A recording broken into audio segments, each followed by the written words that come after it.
Hello' ছাত্ৰ ছাত্ৰীসকল, আজি মই তোমালোকৰ কাৰণে ক্লাছ 10ৰ এটা নতুন প্লেলিষ্ট আৰম্ভ কৰিছোঁ। তো আজি ক্লাছ 10ৰ যোনটো ৰিভিজন পাৰ্ট আছে, সেই ৰিভিজন পাৰ্টৰ যোনটো ফাৰ্ষ্ট পাৰ্টটোত আছে সমানুপাত।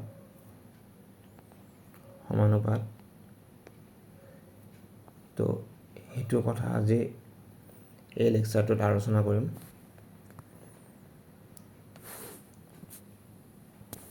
তো সমানুপাত মানে কি? আমি অনুপাত জানো, অনুপাতৰ নিচিনা একে হৈছে সমানুপাত। এতিয়া সমানুপাত যেনেকৈ ৰেচিঅ'ত অকল দুটা থাকিছিল, ছাপ'জ A:B, ঠিক তেনেদৰে সমানুপাতত এই দুটাৰ সলনি আৰু দুটা থাকিব, মানে এক্সট্ৰাকৈ আৰু দুটা থাকিব। তো ইয়াক আমি A/B = C/D আকাৰতো লিখিব পাৰোঁ। আৰু ইহঁতৰ ছাপ'জ যেতিয়া আমি মানে বজ্ৰ পূৰণ কৰিম, তেতিয়া হ'ব কি AD = CB। মানে কি গম পালোঁ, ইয়াৰ পৰা গম পালোঁ যে যোনকেইটা শেষৰ ৰাশি মানে A আৰু Dৰ পূৰণফল B আৰু C পূৰণফলৰ সমান। এইটো বস্তুকে আমি লিখিব পাৰোঁ কি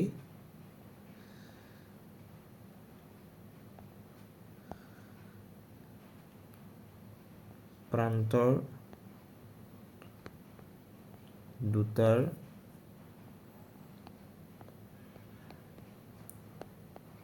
পূৰণফল সমান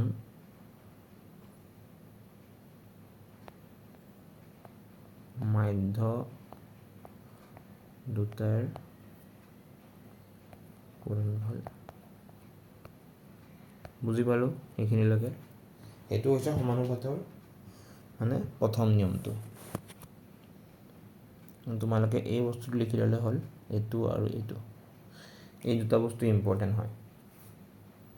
অ'কে, বুজি পাইছোঁ সকলোৱে?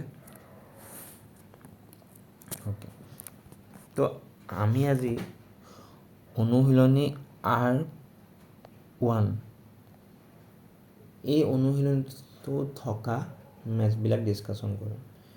তো প্ৰথম কুৱেশ্যনটো দিছিল যে কি সমানুপাত হয় নে নহয় চাব লাগে। তো 1 নম্বৰ কুৱেশ্যনটো যোনটো A নম্বৰ কুৱেশ্যনটো দিছিলে, A নম্বৰ কুৱেশ্যনটো আছিলে কি 12:21 আৰু 32:56।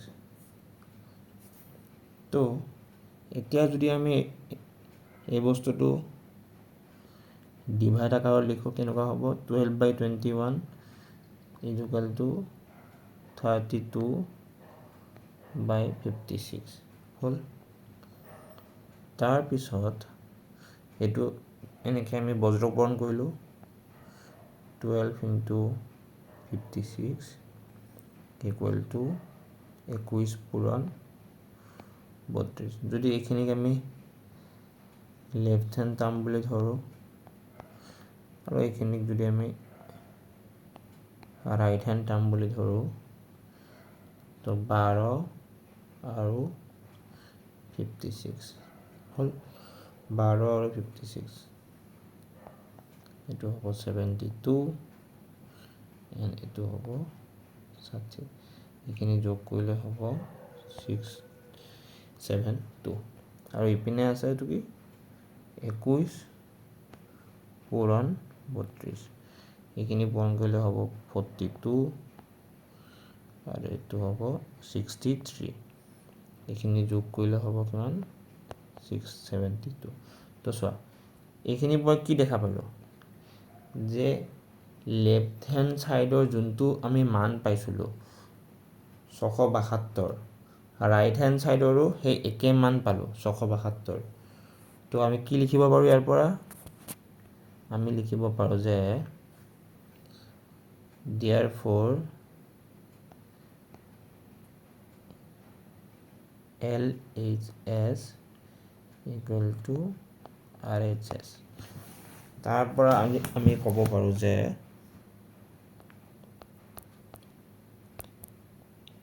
ইয়াৰ পৰা ক'ব পাৰোঁ যে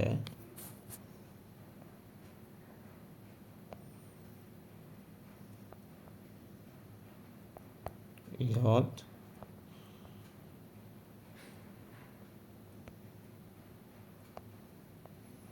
সমানুপাতত আছে। বুজি পালোঁ প্ৰথম অংকটো সকলোৱে? এণ্ড চৰি মাই হেণ্ড ৰাইটিং ইজ মানে মোৰ হেণ্ড ৰাইটিংটো ইমান ভাল নহয়, তো মানে সকলোৱে যাতে এইটো কনচিডাৰ কৰি লয়। যদি মেথছটোত কিবা বুজি পোৱা নাই সেইটো সকলোৱে কমেণ্ট কৰি দিব পাৰে তলত। অ'কে, সেইটো বুজি পালোঁ। এতিয়া আমি নেক্সট কুৱেশ্যনটোলৈ যাওঁ। এইটো ৰাফ কৰি দিছোঁ। অ'কে, এতিয়া নেক্সট কুৱেশ্যনটো দিছে কি? নেক্সট কুৱেশ্যনটো দিছে 18:30 আৰু কিমান 14:21। এইটো ঠিক একেদৰে যদি আমি কৰোঁ এইটো পাম 18/30 equal to 14/21।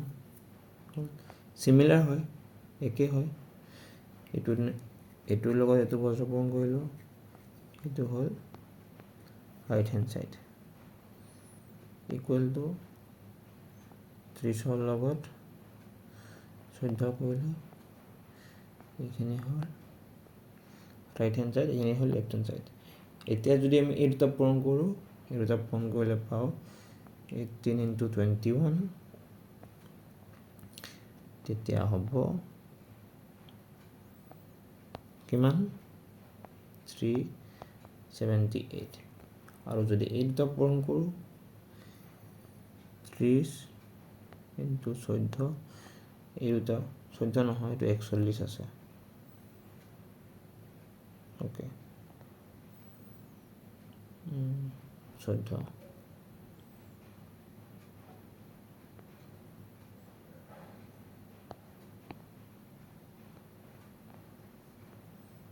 তো এইটো হ'ল 420। তো চোৱা এই দুটাই সমাধানৰ পৰা কি দেখা পালোঁ? এইটো আৰু এইটো সমান নেকি?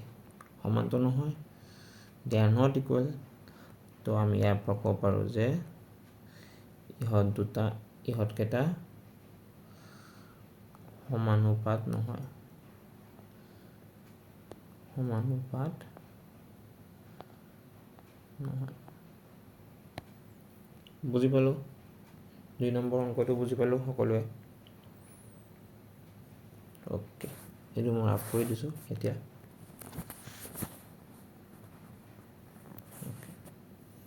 এতিয়া নেক্সট কুৱেশ্যনটোলৈকে যাম।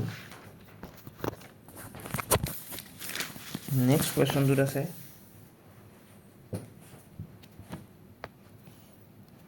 নেক্সট কুৱেশ্যনটোত আছে 22:33 আৰু 33:24। তো এইটো আমি এনেকৈ লিখিলোঁ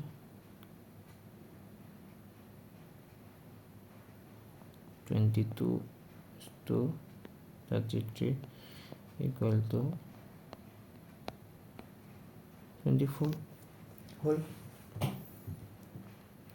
এতিয়া যেতিয়া আমি বজ্ৰ পূৰণ কৰিম এইটো পাম 22 into 24 এইখিনি হৈছে left hand side equal to এইটো হ'ব 33 into 33 এইটো হ'ব ৰাইট হেণ্ড চাইড হ'ল। তো এই দুটা যেতিয়া পূৰণ কৰিম পূৰণ ফলটো পাম কি মই সেইটো লিখি দিয়া নাই পূৰণ ফলটো কিমান পাম এইটো সমান নহয়।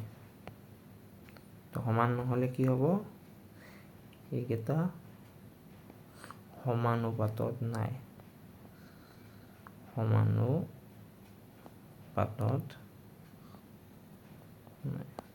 যদি সমানুপাতত থাকিলে হয় এই দুইটা ভ্যালু সমান হ'ল হয় বুজি পাইছো সকলোৱে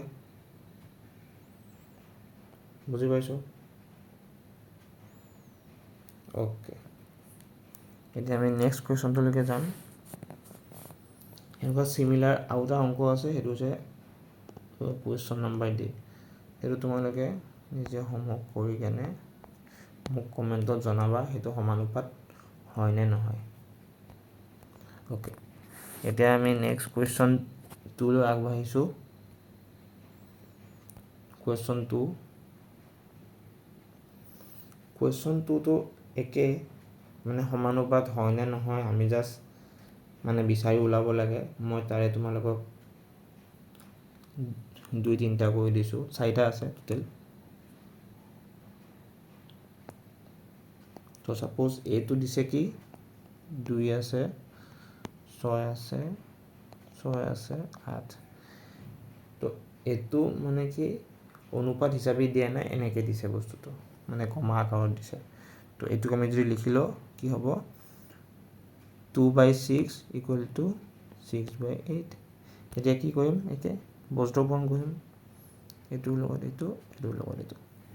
এতিয়া এনেকৈ দেখিলে ডাইৰেক্ট গম পায় 2ৰে 8ক 8 দুগুণ 16 আৰু ইপিনে হ'ব 34।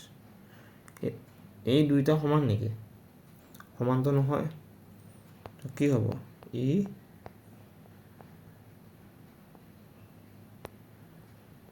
সমানুপাত নহয় হ'ল বুজি পাইছোঁ। এতিয়া পৰীক্ষাত যদি কেতিয়াবা আহে যে সমানুপাত হয় নে নহয় কেনেকৈ ফাইন কৰিম অলৱেজ ৰিমেম্বাৰ যে এই যোনকেইটা শেষৰ ভেলু আছে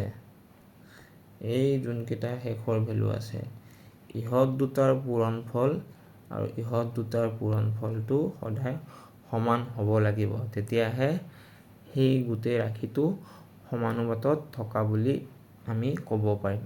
বুজি পাইছোঁ সকলোৱে ওকে। আমি নেক্সট কুৱেশ্যনটোলৈকে আগবাঢ়িছোঁ। কুৱেশ্যন নম্বৰ 2B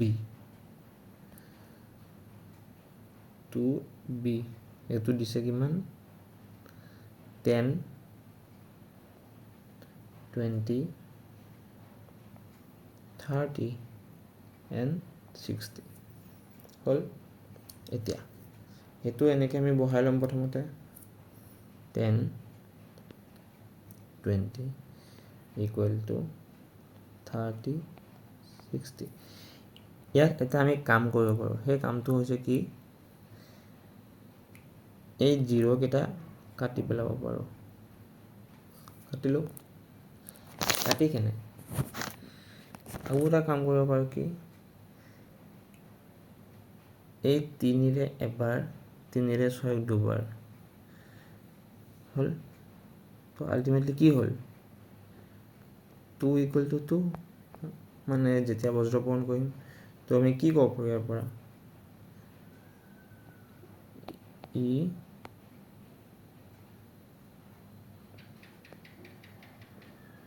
সমানুপাত হয়। বুজি পালোঁ সকলোৱে। এতিয়া আমি নেক্সট কুৱেশ্যনটোলৈকে আগবাঢ়িছোঁ। ইয়াৰে আৰু দুটা কুৱেশ্যন আছে। Question number C C and question number B. সেই দুটা কৰি কিনে মোক কমেণ্টত জনাই দিলে হ'ল। কমেণ্টত জনাই দিলে হ'ল যে এইটো সেই দুটা সমানুপাত হয়নে নহয়। অ'কে, এইটো মই ৰাফ কৰি দিছোঁ। অ'কে, এতিয়া আহিল 3 নম্বৰ কুৱেশ্যনটো। 3 নম্বৰ কুৱেশ্যনটোত কি দিয়া আছে? a = পাই r স্কোৱাৰ। এইটো কিহৰ ফৰ্মুলা কোৱাচোন সকলোৱে? এইটো হৈছে বৃত্তৰ এৰিয়াৰ ফৰ্মুলা, কালিৰ ফৰ্মুলা, বৃত্তৰ কালি। তো চোৱা, এই পাই মানেতো জানা চাব সকলোৱে। পাই মানে হৈছে 22/7, মানে কি ই এটা ধ্ৰুৱক হয়। ধ্ৰুৱক মানে কি ইংলিছত? কনষ্টেণ্ট। ধ্ৰুৱক মানে কনষ্টেণ্ট। তো আমি কি লিখিব পাৰোঁ এইটোৰ পৰা? a is directly proportional, মানে প্ৰত্যক্ষভাৱে r স্কোৱাৰৰ লগত জড়িত হৈ আছে। তো প্ৰথম কুৱেশ্যনটোত দিছে কি, যদি a বাঢ়ে, যদি a টো বাঢ়ি যায়, যদি a টো বাঢ়ে কি হ'ব? r টোও বাঢ়িব। বুজি পালোঁ? আৰু কৈছে যে কি, যদি r টো কমে দেন তেতিয়াহ'লে কি হ'ব? a টো কমিব। বুজি পাইছোঁ? যিহেতু এইটো ডাইৰেক্টলি প্ৰপৰ্চনেল হৈ আছে, তো এই r টো a লগত প্ৰত্যক্ষভাৱে জড়িত, মানে r টো চেঞ্জ হ'লে a টো চেঞ্জ হ'ব। বুজি পালোঁ? This is 3(1) Roman number 1, 3 Roman number 1 question number. বুজি পালোঁ সকলোৱে? যদি কোনোবাই লিখিব খোজে লিখি ল'ব পাৰে কুৱেশ্যনটো। অ'কে, এতিয়া আমি এটা নেক্সট কুৱেশ্যনলৈকে যাম। নেক্সট কুৱেশ্যনটোত এখন চাৰ্ট দিয়া আছে এনেকৈ।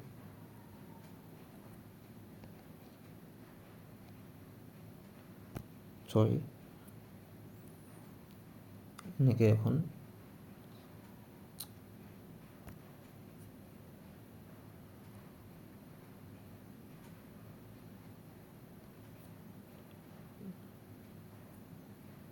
এখন চাৰ্ট দিয়া আছে। ইয়াতে লিখা আছে T, ইয়াতে লিখা আছে D। ইয়াত মানবোৰ দিয়া আছে 1, 4, 2, 8, 3, 12, আৰু কি দিয়া আছে 4, 16, তাৰপিছত দিয়া আছে 5, 20, এইটো গেপ 6 দিয়া আছে, এইটো গেপ, এইটো গেপ, এইটো গেপ, ইয়াত দিয়া আছে 36 হ'ল। এতিয়া চোৱা, এতিয়া আমি কি দেখা পাইছোঁ চোৱা এই চাৰ্টখনৰ পৰা, যে যেতিয়া টাইম 1 থাকে, 1 মিনিট 1 ছেকেণ্ড যি থাকক, আৰু তেতিয়া ডিষ্টেঞ্চটো হৈ যাব 4 মিটাৰ।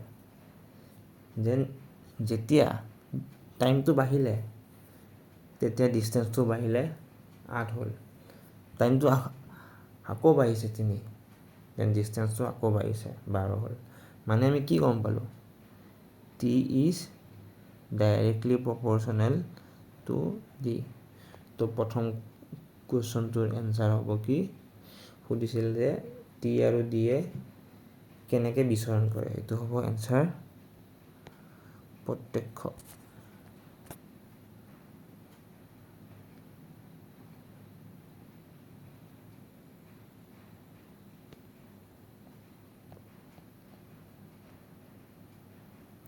প্ৰত্যক্ষভাৱে বিচৰণ কৰে। বুজি পাইছোঁ সকলোৱে?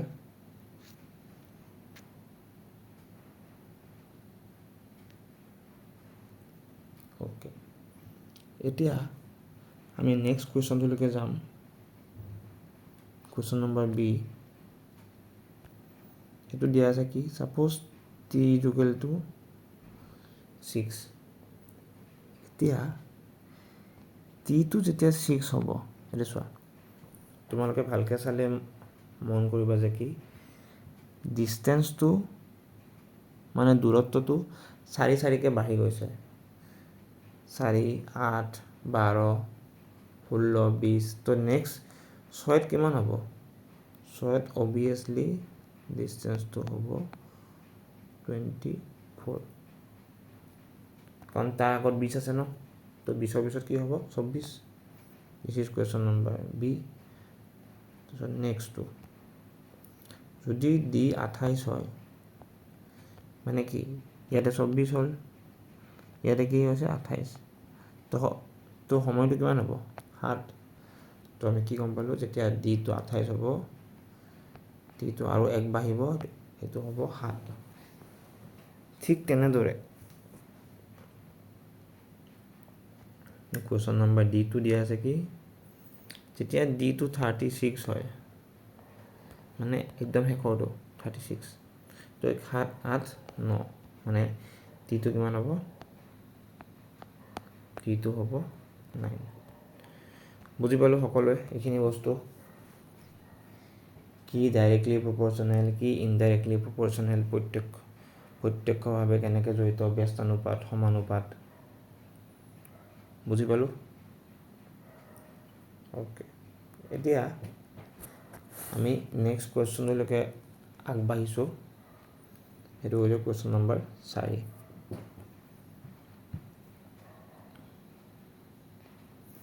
এতিয়া কুৱেশ্যনটোত কৈছে যে কি P is directly proportional Q. তো তাৰপিছত কৈছে যে পি যদি 6 হয়, কিউ হয় 30। তাৰপিছত কৈছে যে মানে যেতিয়া পিটো 2 হয়, কিউটো কিমান হ'ব? যিহেতু এইটো ডাইৰেক্টলি প্ৰপৰ্চনেল বুলি কৈ দিছে কুৱেশ্যনটো, তো এইটো ইমান কমপ্লিকেটেড নহয়। এইটো আমাক ডাইৰেক্টলি প্ৰপৰ্চনেল বুলি কৈ দিছে কুৱেশ্যনত। তো এইটো হ'ব কি P1 by P2 equal to, যেতিয়া এই প্ৰপৰ্চনেল চিম্বলটো গুচাবলগীয়া হয়, আমি এটা ধ্ৰুৱক ইউজ কৰোঁ বা কনষ্টেণ্ট ইউজ কৰোঁ। কিন্তু মেথমেটিকেল ক্ষেত্ৰত সেইটো আমি ডাইৰেক্ট সেই কনষ্টেণ্টটো ইউজ নকৰি কেনে ডাইৰেক্টলি সমান চিন দিলেও একো মানে ইমান চেঞ্জ নপৰে। P1 by P2 equal to Q1 by Q2। তো P1ৰ মানটো কিমান দিছে? 6, ইপিনে দিছে 30, তাৰপিছত এইটো দিছে 30, আমাক এইটো মানটো ওলাব দিছে Q2। তো আমি যেতিয়া বজ্ৰপূৰণ কৰিম, বজ্ৰপূৰণ কৰিলে পাম কি 6Q2, চৰি এইটো P2 মানটো 30 নহয়, এইটো 30 নহয়, এইটো হ'ব লাগিছিলে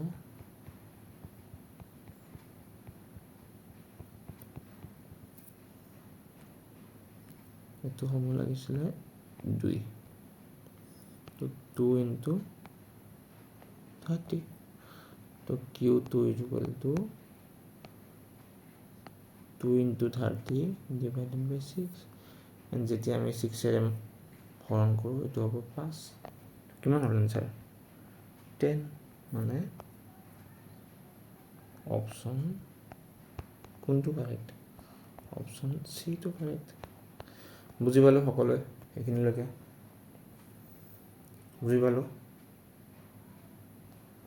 অ'কে, যদি বুজি পালোঁ আমি নেক্সট কুৱেশ্যনলৈকে আগবাঢ়োঁ। Next question, and this is the last question. ইয়াতো এখন চাৰ্ট দিয়া আছে আমাক। চাৰ্টখনত কেনেকৈ দিছে ভেলুবিলাক চাই ল'বা ভালকৈ। এইটো x দিছে, এইটো y দিছে।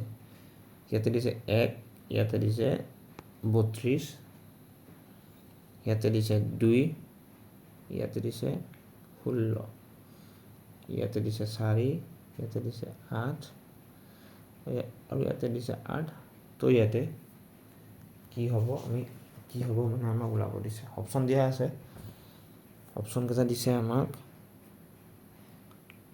অপশ্যন দিছে 8, 6, 4 and 2। এতিয়া চোৱা, এইটো এটা MCQ অংক। তো আজিকালি চবেই জানে যে আজিকালি ক্লাছ 10ত মেথছৰ MCQ বহুতকেইটা অহা দেখা যায় কুৱেশ্যন পেপাৰত।